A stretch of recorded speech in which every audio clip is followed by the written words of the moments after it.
Hey, this is Zach again with Ready to Fund Home Loans, and today we're going to be going over an important topic.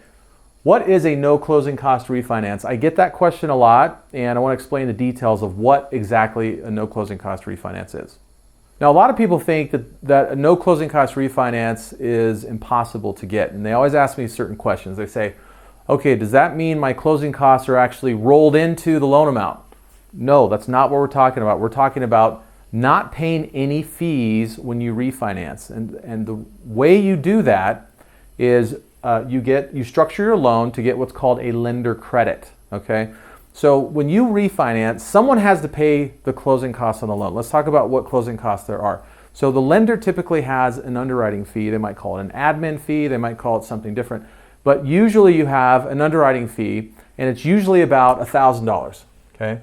So we're going to say there's a $1,000 fee that gets paid to the lender, all right?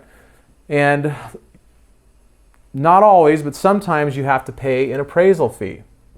Now, there's something called an appraisal waiver where you may not have to pay that fee. I'll explain that in a different video, but let's just assume for argument's sake that you have to pay the appraisal fee of $595. That's a typical cost somewhere between $450 to $600, so let's just kind of say it's on the higher side.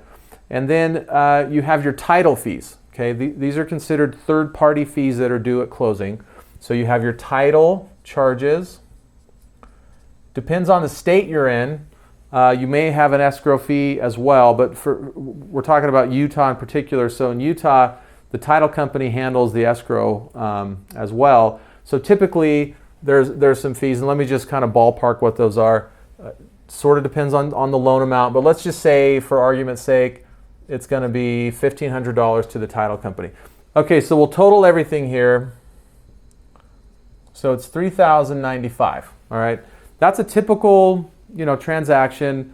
Title fees might be a little higher or lower, but that's a good baseline for us to go off of for right now.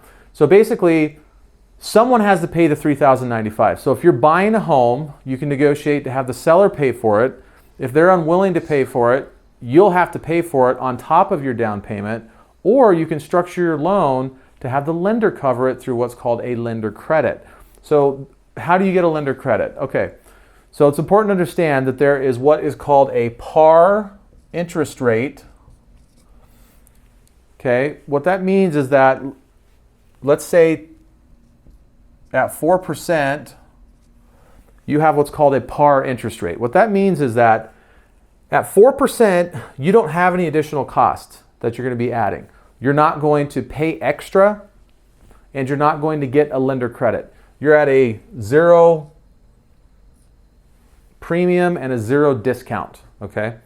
Now, if you wanted to increase the rate slightly, let's say you went to 4.125, at that point, you will get what's called a lender credit. That lender credit might be 0.5% of the loan amount. And let's assume we're doing a $300,000 loan. So that would give you a lender credit of $1,500 that will be applied to these closing costs. So you're going to reduce your lender cost down to about $1,600.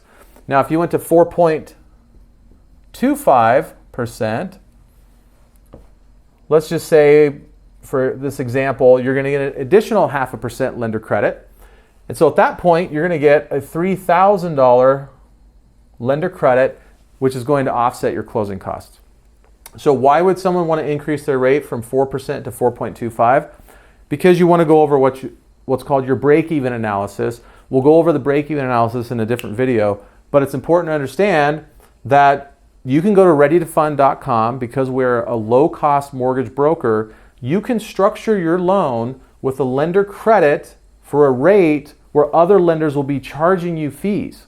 So go to readytofund.com and look at our pricing engine where it has a negative number. If it has a negative number, that means that's going to be a lender credit going back to you. So check it out. Go to readytofund.com. Again, this is Zach with Ready to Fund Home Loans. Thanks for listening today. I hope that helps you save some money.